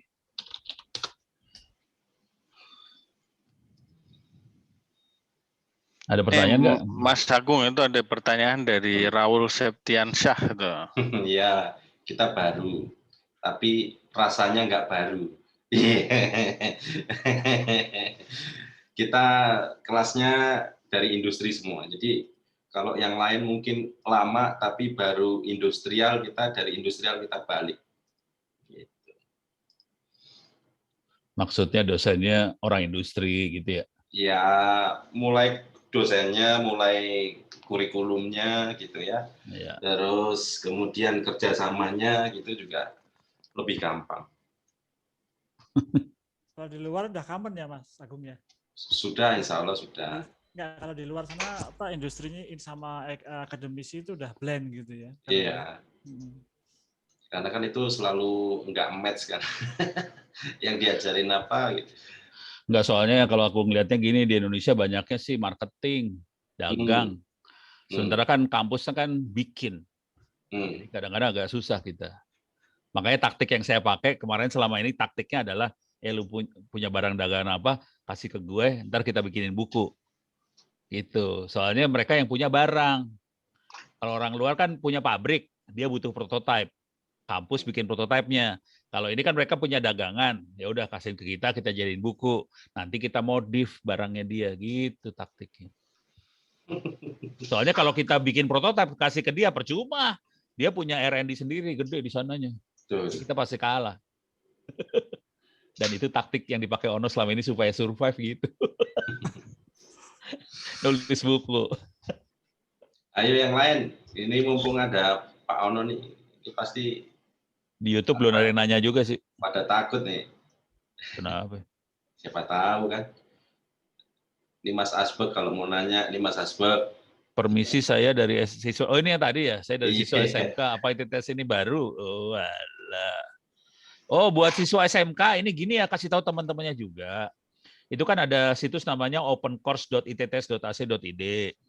Jadi kalau Anda mau jadi mahasiswa, sarannya tolong dikerjain tuh kuliah-kuliahnya. Kalau dapat nilainya bagus, nanti pas jadi mahasiswa bilang ke Pak Agung, Pak, saya udah dapat nilai kuliahnya bagus belum Pak? Nah, udah transfer jadi kredit langsung. Yang lain masih semester 1, dia udah finish aja udah. Iya, udah beres sudah. Gila. Ayo yang lain, monggo. Ini mumpung ada Prof Ono loh. Kapan-kapan boleh tema podcastnya Raspberry Pi. Boleh, serius nih. Yang ngomong siapa? Pak Yo apa Pak Andi? Pak. Fajar. Ini aspek ini mahasiswa kita yang reguler, yang pagi. Oh gitu. Ya. Pak Andi, Pak Yo udah pernah ngejebolin Raspberry Pi belum? Ngerusakin? Kayaknya sih belum. Belum kalau jebolin Belum. pakai aja. Belum sampai rusak ya? Saya udah 2 yang rusak. Diapain tuh Pak? Raspberry Pi saya bikin jadi pemancar. Dan saya nyalain seminggu. Waktu BTS kemarin itu? Bukan. Pemancar, bisa jadi pemancar FM. Broadcast. Bisa. Ayo nggak tahu dia. Dosennya sampai bengong. Logikanya gini doang, logikanya sederhana aja. Di Raspberry Pi kan ada pin-pin buat output input gitu ya. Nah, kalau kita pinnya kita on off gitu kan jadi bisa kayak sinyal sinus kan. Tapi sinyal kotak kan. Sinyal kotak. Sinyal kotaknya kita bikin supaya frekuensinya sama dengan frekuensi FM. Gitu ya. Tapi kan bentuknya kotak ya. Supaya dia jadi sinus saya kasih low pass filter, jebret, mancar dia beneran. Terus saya kasih antena. Terus saya nyalain seminggu. Cuma lupa saya kasih ini pendingin, jebol. Tapi dia bisa mancar, serius. Waktu itu yang lebih dahsyat adalah saya pancarin di frekuensi 7 MHz. Sampai ke monitor, sampai ke Thailand. Hehehe, sorry ya. Kalau eksperimen kayak gitu tuh. Itu Balmon apa nggak marah-marah itu, Pak? Loh kan saya anggota ORARI, saya punya lisensi, nggak kayak lu pada nggak punya lisensi. Sorry ya. Oh ini buat mahasiswa yang lain mungkin kalau perlu tahu bahwa kalau Anda bikin pemancar, Anda perlu izin. Salah satu buat dapat izin yang paling murah ya jadi anggota ORARI sih. Bayarnya 250.000 untuk berapa ya 5 tahun kalau nggak salah. Per 5 tahun gitu. Murah banget. Tapi kalau sinyal dari ORARI itu untuk internet bisa nggak ya, Bro? Oh, sini. Gua kasih lihat. Saya cuma mancing loh, Bro. Saya cuma mancing loh. Ya artinya ORARI. Tapi artinya kalau teknologi edge computing tadi dilarikan ke sini kan harusnya bisa. Ini ORARI ya, ini ORARI. Tapi ini IoT di ORARI nih. Ini adalah IoT di ORARI. Oke, saya kasih lihat dulu. Ini kita tahu kan, peta Jakarta kan? Jakarta. Ini adalah si Yankee Echo Zero, Echo. Ini rumahnya dia. Dia punya weather station. Kita bisa lihat temperaturnya sekian derajat, humidity sekian, pressure sekian, angin sekian, bisa lihat semua. Kalau kita nggak puas, kita bisa lihat weather chart-nya nih. Di ORARI nih. ORARI. Kacau, Rek. Orang gila semua isinya. Ada YC0 SPU, pada pasangin ginian semua orang geblek. Kalau mau yang lebih keren sih pindah ke Singapura. Coba kita pindah. Kalau yang kemarin kapal-kapal itu, Prof? Oh, itu yang ICE bisa juga. Itu lain, mekanismenya agak beda. Yang ini ORARI bikin sendiri semua ya. Ntar saya kasih lihat alat-alatnya. Kita lihat Singapura sama Malaysia. Lebih padat. Ini ada yang lagi gerak pakai mobil nih kelihatan. Oke. Ini ada yang gerak pakai mobil kelihatan banget ya. Singapura, Malaysia yang lebih banyak ternyata. Anak-anak Malaysia lebih banyak. Oke, ini kelihatan. Dah. Alatnya seperti apa? Supaya biar panas nih dosen IoT. Besok ada yang nge-break itu. Sengaja banget nih si Prof. Bakar terus. Bakar. Nih, ini gue kasih lihat nih. Nih, ini barangnya pakai HT, walkie-talkie. Ini Bofeng, harganya 150.000 dapat loh sekarang. Bajingan asli harganya. Oke, harganya 150.000 perak nih Bofeng nih ya. Itu yang Motorola punya ya, Prof ya? Bofeng mah Cina. Oh, Cina. Cina Bofeng. Namanya juga Bofeng. Aduh, Motorola. Nggak nyambung. Nah, jadi ini kalau kita lihat ini kan ada colokan nih, ada mic sama speaker ya.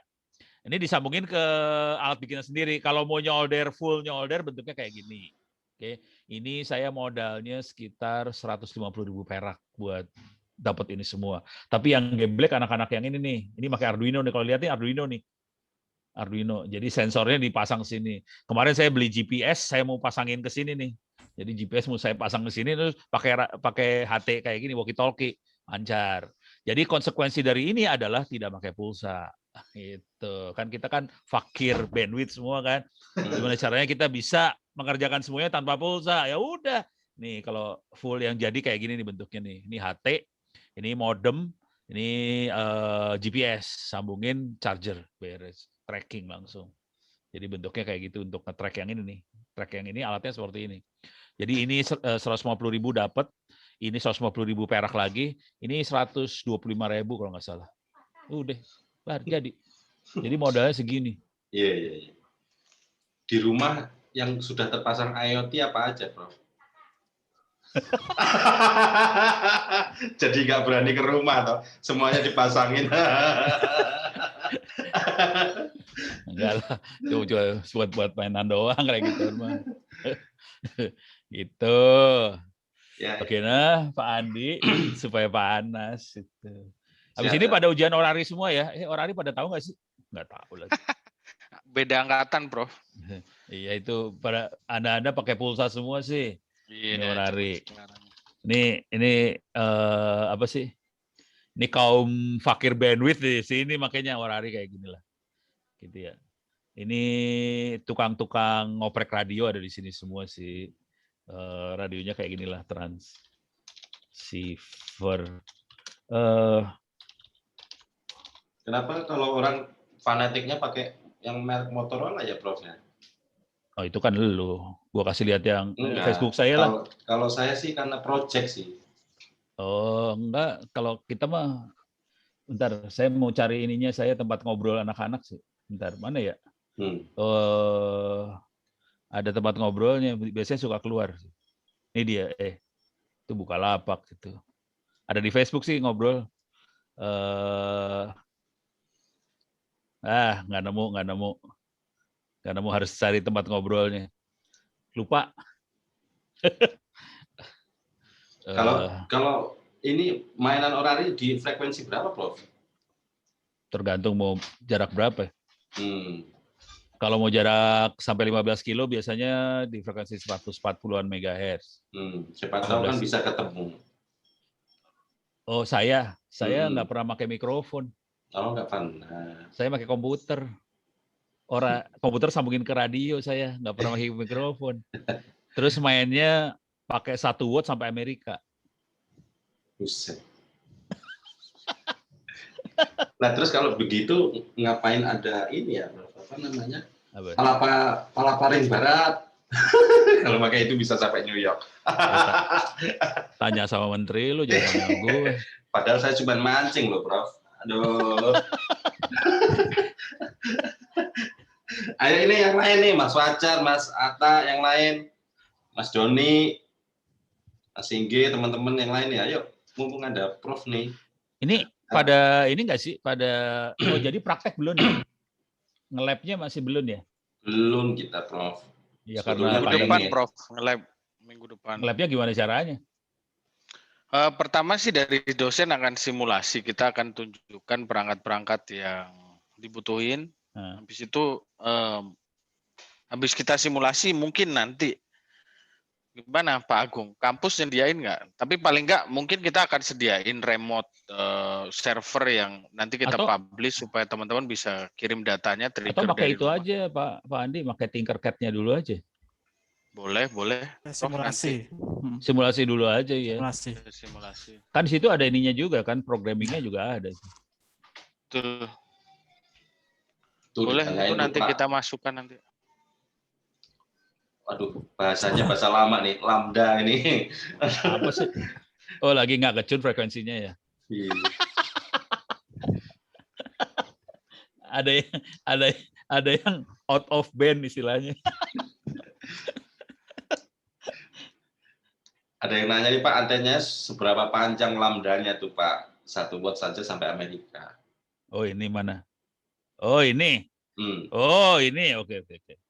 Duh, bahasa lambda ini bahasa lama banget nih. Sudah lama nggak denger ya. buat nyampe ke Amerika itu, jadi harus ngerti karakternya pancaran radio ya, gelombang radio itu cara ngerambat di udaranya seperti apa. Jadi kalau kita mancar di frekuensi lebih tinggi dari 30 MHz, itu gelombangnya lurus kayak cahaya, gitu ya. Konsekuensi kayak cahaya, dia jaraknya paling bangsanya 10 kilo, 15 kilo doang.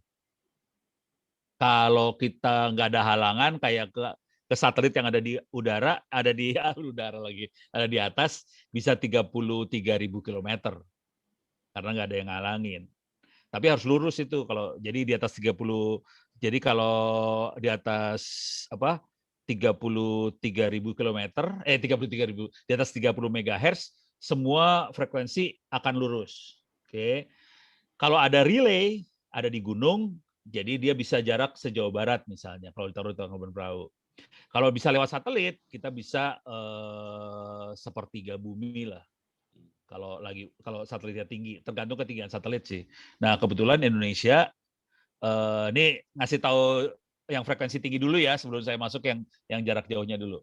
Indonesia ada 8A2. Ini terbang sih, jangan khawatir. Ini dia makhluknya, terbang. Oke, ini makhluknya terbang.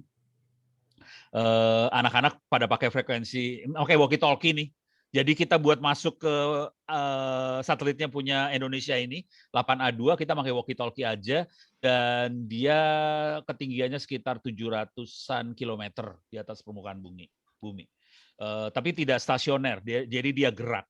Konsekuensinya tidak setiap saat ada di atas kita, gitu ya. Tapi anak-anak pakai walkie-talkie bisa masuk, dan coverage-nya biasanya karena 700-an kilometer di atas permukaan bumi, kita bisa ngomong dari Indonesia ke Filipina, ke Malaysia, segala macam, gitu, lewat satelit ini. Beres ya? Nah, kalau di bawah 30 MHz, itu dia frekuensinya dipantulkan oleh ionosfer. Jadi, ionosfer. Bounce. Itu bisa di jam atau enggak sih, Prof? Kayak gitu, Prof? Tergantung teknik modulasinya. Kalau kita pakai spread spectrum nggak bisa di jam. Nah, ini contohnya kayak gini nih. Dia mantul. Nah, ini kacau kalau udah main mantul kayak gini. Makanya saya bisa pakai 1 watt itu bisa sampai ke Amerika, ceklek. Itu 3 kali mantul biasanya, tek sampai Amerika. Terus Amerika bisa balik lagi, gitu. Ini frekuensi di bawah 30 MHz. Saya sendiri kalau udah mainan kayak gini, saya frekuensi yang sering saya pakai adalah 7 MHz atau 14 MHz. 2 frekuensi itu yang paling ramai itu di situ, 7 sama 14 MHz. Nah, 7 MHz itu panjang gelombangnya 7 MHz ya, panjang gelombangnya itu 40 meter. Jadi antenanya bentangannya sekitar 40/2, 20 meter. Tapi saya kasih loading coil, jadi bentangannya sekitar 15 meteran lah kira-kira antenanya. Gitu. Gitu kalau nanya panjang gelombang segitu saya mainannya. Gitu. Mudah-mudahan menjawab ya. Stres lu. Iya, loading coil lambda, waduh. Pelajaran lama banget. Janganlah, itu jorok banget dah, nggak usah dibelajarin. Iya. Terima jadi itu. Terima jadi aja dah. Tapi saya bikin. Iya. Itu waktu ngambil disertasi atau apa, Prof? Disertasi saya beda lagi kali. Bikin transistor ya? Saya. Bikin disertasi transistor, bikin transistor. Ada yang pernah bikin transistor di sini? Belum lah. Lagi kan? Itu tadi bikin antena masih gampang, bikin transistor. Ayo stres dia. Bikin transistor, men. Gimana caranya? Lebih jorok lagi. Dan itu pembuktiannya nggak harus approach kan, Prof? Artinya kalau itu gagal bisa juga jadi novelty juga kan? Iya, yang saya gagal sih. Dan waktu bikin harus pakai pakaian APD. Kenapa bisa gitu, Prof? Nah, kan badan kita kan banyak kotoran. Kalau kotorannya terbang di udara, masuk ke transistornya nggak jadi. Oh gitu. Jadi kita pakai APD, jangan khawatir. Saya pakai APD. Iya. Dan panas di APD itu panas. gitu, dan kerjanya dengan bahan kimianya yang beracun semua, arsenik, boron. Waduh, sempat ke sedot sedikit waktu itu, apa ya, boron kali, nggak tahu, lupa. Pokoknya hua hue. Iya. Mana ada pertanyaan lagi nggak? Ada nggak, Pak Andi, Pak Yo? Jadi ini buat teman-teman yang dari SMK yang gabung. Oh, ada SMK tuh? Enggak, tadi siapa tahu tadi ada yang nanya ya. Oh iya, tadi bener. Ya, silakan akses ke open course. Atau teman-teman yang lain yang dari kelasnya Pak Yo sama Pak Andi, silakan akses di open course. Di situ soal dari Prof ya, sudah semua di situ ya? Yang IoT belum ada soalnya. Belum ada soalnya. Ya, oke, nanti akan dibuatkan ya, Prof. Iya. Mau dibikin versi yang gimana, Pak Andi? Mau seberapa sengsara? Tapi yang jaringan cyber security udah bagus sih, soalnya udah bagus banget. Ya, oke, siap. Tuh teman-teman tuh yang jago jaringan tuh sana. Nanti kalau udah lulus kayaknya sertifikatnya sudah selesai sih, harusnya sih sudah. Jadi kalau udah lulus nanti tinggal bilang Pak Agung, nanti jadi kredit udah. Kalau yang mahasiswa ITTS ya. Kalau yang bukan mahasiswa ITS ya register aja jadi mahasiswa ITTS. Beres. Oke, mungkin terakhir Pak Andi, Pak Yo mau minta petua apa nih dari Prof untuk perkuliahan nantinya? Mau nanya silakan. Oke, mungkin Prof, ini kan baru semester 2 ya Prof. Selain dari sisi kita sudah mengenalkan komponen, terus kita bisa mencoba mensimulasikan masing-masing komponen itu kira-kira mau sampai sejauh mana nih? Ngelihat teman-teman juga mahasiswa juga masih semester 2 nih. Masih panjang nih jalannya. Sebetulnya semua ilmu dibungkusnya sama data science sih di atasnya. Kalau saya lebih ke arah sana sih. Itu. Karena jadi mungkin simulasinya sampai melibatkan data science gitu lah ya. Cuman ini kan kalau semester 2 data science belum kuat ya.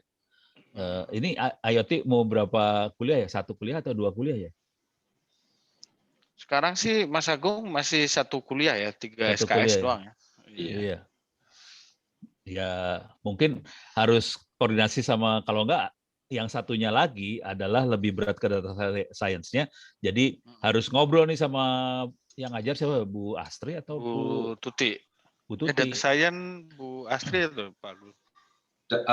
Enggak, itu UKM-nya, tapi kalau Bu Astri statistik ya. Oh, intinya IoT ini butuh data science sebenarnya. Ujungnya data science nantinya. Cuman kalau dikasih di semester 2 ini, kasihan anak-anak. Betul. Jadi harusnya dibungkusnya sama anak-anak data science. Cuman data science-nya IoT ini susah. Karena IoT itu time series. Jadi itu termasuk yang bagian yang susah di data science sih sebenarnya. Bukan data science sederhana. Gitu. Saya udah ngerasain, susah. Kita cuma bisa nebak, kan kalau kita melakukan forecasting, kita mau nebak ya, nanti suhunya berapa gitu ya. Kita paling cuma 1 hari, 2 hari. 1 hari.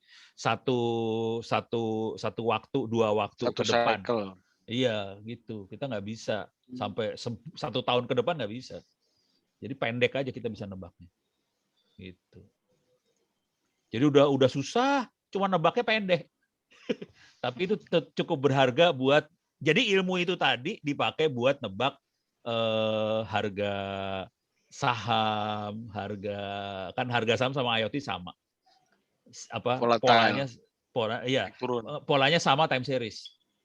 Time series semua itu. Jadi harga saham. Jadi ilmu yang dipakai di IoT adalah ilmu harga saham tadi sebenarnya sama buat data science-nya. Gitu. Kalau di semester 5 ada pemrograman IoT, Prof. Itu lebih dalam Arduino-nya ya. Mau didalamin Arduino atau data science? Nah itu. Kalau Arduino lebih, kalau saya cenderungnya Arduino kayak apa tadi, framework MQTT apa segala macam bisa dimasukin semester 2 sih sebenarnya. Soalnya makainya gampang banget. Itu sistemnya di semester 6. Sistem itu maksudnya apa? Oke. Oh, ada sistem berbasis. Oh, ini yang bisa dimasukin. Mungkin di sini yang di data science ya kali. Iya. Sistem berbasis IoT. Iya. Ini diberatin ke data science berarti. Iya. Oke, jadi di semester awal ini kan memang teman-teman dapat pengantar ya, terus nanti ada pemrogramannya, terus kemudian ada sistemnya. Kalau yang pemrograman, kalau saya usul lebih berat ke arah ininya sih, ke arah bahasanya tadi, framework, MQTT, security, kayak gitu. Kalau bisa dapetin LoRa boleh juga dimasukin. Mahal ya.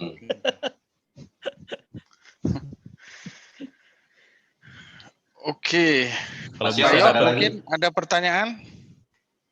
Ya, kalau saya sih minta penekanan dari Pak Ono ini. Kan mungkin kita starting membuat dari yang sekitar kita terapannya. Tapi saya ingin ada penekanan kata kuncinya, Pak. Dari banyak pilar industri 4.0 ini, kenapa IoT ini bareng dengan yang lain, dengan data ini, tapi yang paling visible, paling memungkinkan yang bisa kita lakukan, apakah itu make sense nggak gitu, Pak?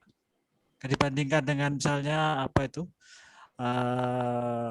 marketplace atau yang lain, hal-hal yang kalau ini kan dekat dengan kita. Ya. Kenapa IoT begitu penting menurut saya? Pendapat Pak Ono? Ini kalau ngelihat fakta duitnya ya, fakta duit dari si operator. Belum saya kasih lihat ya. Saya itu pengurus Mastel. Cuman hari Kamis besok kita ini pembubaran pembubaran pengurus. Saya udah capek mastel.id. Oke. Jadi saya pengurus Mastel, kebetulan saya dikasih amanah untuk urusan SDM sih, sumber daya manusia. Jadi Mastel itu, nah ini kelihatan tadi IoT itu tadi. Mastel itu yang mendirikan adalah Telkom dan teman-temannya sih, terutama buat senior-seniornya Telkom supaya punya panggung lah kira-kira gitu. Dan tugasnya Mastel buat melobi regulator gitu ya. Nah, yang seru adalah karena saya jadi pengurus itu, saya berinteraksi dong dengan orang Telkom dan teman-temannya. Dan mereka ngomong terus terang belak-belakan banget bahwa ada dua yang duitnya kencang di dunia itu, di dunia mereka. Yang pertama itu memang data science, itu kencang. Yang nomor satunya data science sih. Yang keduanya IoT. Jadi kalau mau ngomong terus terang, duit yang kencangnya di situ sih. Contoh paling sederhana, jadi gini, dibandingin dari pulsa manusia, pulsa IoT lebih kencang daripada pulsa manusia. Gitu ya. Analoginya gimana itu, Prof? Gini ceritanya. Kita ngelihat aja di sekitar kita paling blow on ya. Kita lihat aja sekitar kita. Perhatiin Alfa, Indomaret, apa. Semuanya IoT. Semuanya kan payment, duit itu IoT semua itu kan. Dan itu nyala 24 jam dan transaksinya gede banget itu. Dan itu dibayar itu. Emang mereka gratis pulsanya kan kagak. Mereka pakai duit itu semua, bayar ke operator. Gitu. Makanya operator senang banget dengan IoT. Jujur sih manusia nggak dilihat sama dia. Manusia duitnya kecil. Udah gitu ngemplang lagi. Mendingan kita kasih mesin. Jelas duitnya. Jadi duitnya kenceng banget. Asli. Makanya orang berlomba-lomba ke sana. Semua. Makanya munculnya. Dan itu semua juga larinya kan smart city lah. Smart apalah, smart home lah, smart apa. Iya, IoT semua itu. Gitu. Jadi ilmu ini ilmu dahsyat kalau Anda tahu tuh, keren banget gitu. Cuman kita akan baru ngerasain kalau kita udah interaksi langsung sama Telkomnya ya, Telkomsel apa, baru mereka ngomong. Bener. Dan orang yang bisa di situ nggak banyak. Jadi beruntung banget, udah duitnya gede, orangnya nggak banyak. Waduh, itu namanya nikmat itu. Cuman yang jadi masalah adalah kita harus bikin taktik gimana caranya supaya semua tahu bahwa ITTS termasuk jago di IoT. Jadi taktik yang dipakai, makanya dari tadi kan saya berusaha supaya nulis. Jadi taktiknya nulis sih sebenarnya. Nulis buku. Itu sebenarnya kayak iklan sih, jual diri, itu aja sih. Kasih tahu gue jagoan lo, jadi lu pakai gue dong gitu. Gitu maksudnya buat jual diri. Ini pada kita ngejualin dosennya nih. Pak Yoyo, Pak Adi kita dagangin aja. Ini ada pertanyaan nih dari Mas Hamsul. Untuk masing-masing microbot tadi itu pemrogramannya khusus sendiri apa bisa multi, jadi bisa pakai Java, C, dan lain-lain. Mikrobot maksudnya gimana? Yang tadi Arduino, yang Raspberry tadi itu. Oh, ini bagiannya Pak Andi, Pak. Yuk, yang jawab. Kalau saya jawab nanti Ono terus yang ngomong.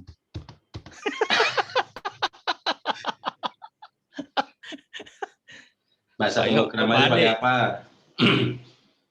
Kalau enggak, mungkin yang pertanyaan kedua dulu, Prof. Apakah IoT mempengaruhi cryptocurrency? IoT sensor si cryptocurrency itu lebih ke arah database sih sebenarnya. Cuma database-nya di-encrypt ya. Iya.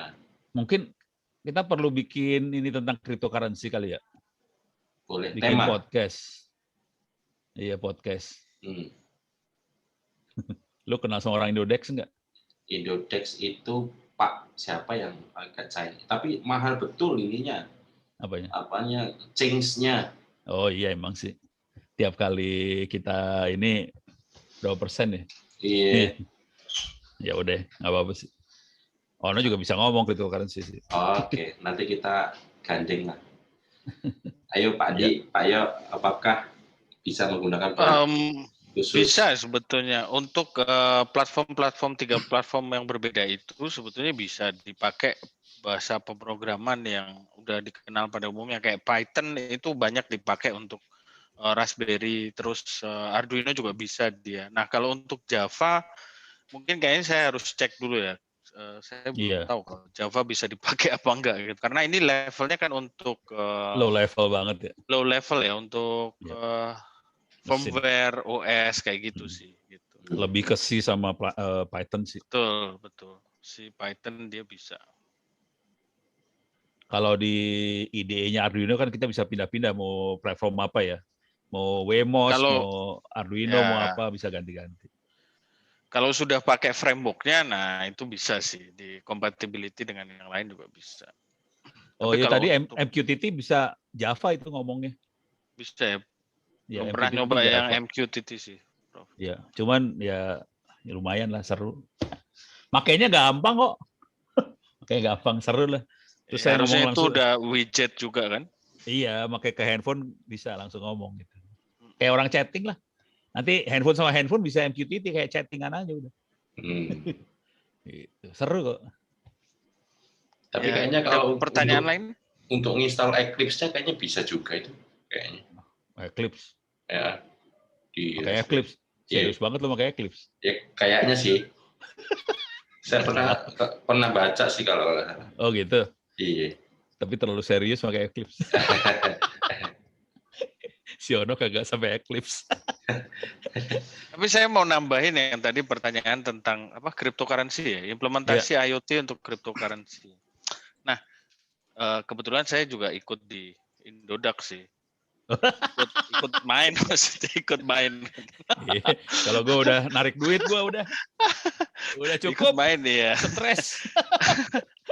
Kalau ngelihat dari sisi profil masing-masing currency yang sekarang ada, semua itu kan teknologi base gitu ya. Dan saya lihat banyak ya kayak yang paling banyak aja itu untuk payment gateway. Seperti yang tadi Prof jelasin gitu, payment gateway itu IoT gitu. Jadi mau nggak mau sebetulnya IoT ini juga salah satu pilar yang kontribusi terkait ke cryptocurrency juga sangat berpengaruh gitu. Meskipun Indonesia sendiri belum ada produk IoT yang spesifik yang sudah punya nama di cryptocurrency gitu sih. Satu-satunya nama yang terkait dengan Indonesia dari sisi nama itu ada namanya Pundi X. Dia banyak dipakai oleh bukan lokal tapi payment gateway gitu. Udah dipakai di Singapura, dipakai di Malaysia dan lain sebagainya. Jadi menurut saya relevan sekali antara IoT dengan cryptocurrency. Oh, oke. Yang seru yang perlu kita sosialisasiin buat transfer duit sih dari Arab ke Indonesia gitu. Nah, itu mudah sekali salah satu benefitnya pakai cryptocurrency ya itulah. Udah gitu, kemarin gue ngomong gitu kan di depan orang-orang bank ya. Orang bank pada ngamuk-ngamuk. Soalnya di bank kan ngerusak, Prof. Bank kan seminggu apa berapa buat transfer dulu kan lama dia proses clearingnya lama itu antar negara tuh lama banget. Sementara ini 10 menit beres. Ini nggak sampai dari Indodex sih sebetulnya nggak sampai 10 menit itu ya, kayak 5 menit Indodex, udah kelar. Iya Indodex bisa cepet. Makanya mereka ngamuk lu kurang ajar lu no. Ya ini masa lalu bukan masalah gue.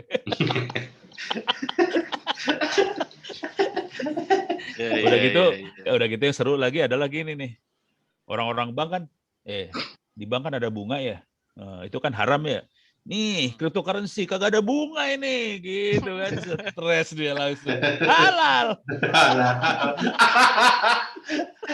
Aduh. Mantap. Oke teman-teman, ada yang lain? Kalau nggak ada, mungkin kita cukupkan sekian. Terima kasih Pak Andi, Pak Yok, rekan-rekan dari mahasiswa ITTS. Prof juga terima kasih.